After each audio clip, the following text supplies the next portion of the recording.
passé de 42 minutes sur les antennes de Presse Afrique TV. Mesdames, Messieurs, bonjour et c'est parti pour la revue des titres des journaux de ce matin. À la une du journal Libération, 9 sociétés engagent la bataille suprême pour faire annuler le marché de gré à gré de 71 milliards 375 au ministère de la Santé, spécialisé dans la vente de matériel médical. AFSI SA, Carrefour Médical Technologie, Service CCMS SA, Duminé Sodernel SARL Business EMC ont déposé un recours en annulation devant la Chambre administrative. Ce dossier avait fait l'objet d'une proposition par Siemens avec le bailleur KfW qui avait par correspondance en date du 2 février 2017 transmis l'expression de son engagement à financer le dit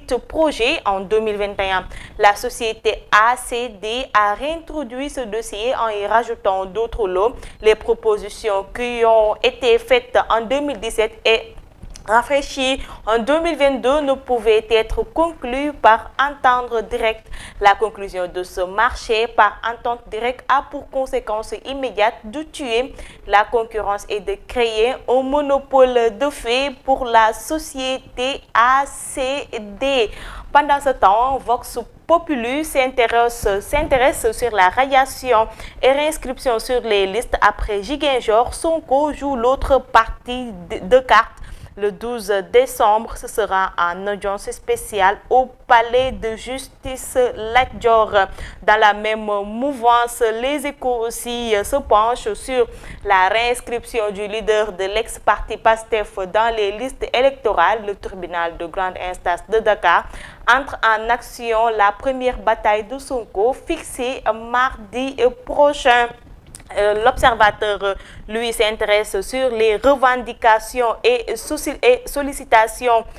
Tous azimuts maquillent les derniers coups de pression. On est dans une logique de marché électoral, une fenêtre d'opportunité.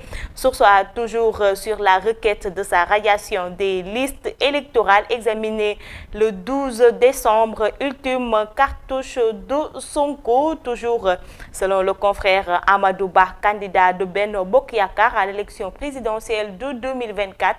Éternel retardataire si Benno Bokk Yakaar n'y prend garde le jour de l'élection présidentielle, son candidat pourrait aller voter en retard. La preuve, Amadou Ba peine à respecter les rendez-vous qu'il fixe au sein aussi bien dans le cadre de ses activités politiques qu'au plan institutionnel à Guédiawaye où il devait se rendre à 15h ce week-end pour les besoins de l'inauguration de 2 infrastructures communautaires.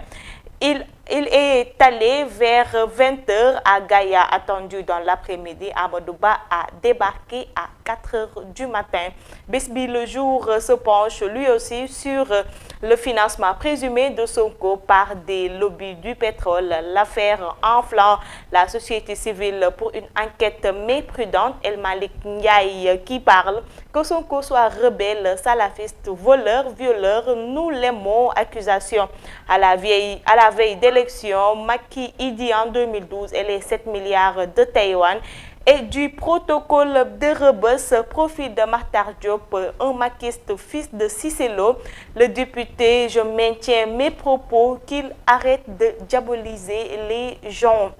Yor se penche lui sur l'après de sa relaxe. Le patriote Diop Taïf se lâche en 2024. Le président élu sera Ousmane Sonko ou un autre désigné par lui. Et on termine par le sport. Stade quotidien, Ligue E, OM, Olympique de Lyon à 20h. ISO au cœur de l'Olympico, orphelin de Pape Gueye et Iliman. Il a eu à faire mal au gone. Sunulamb, Diène Kairé, Zarko, le temps monte, la bagarre évitée de justesse.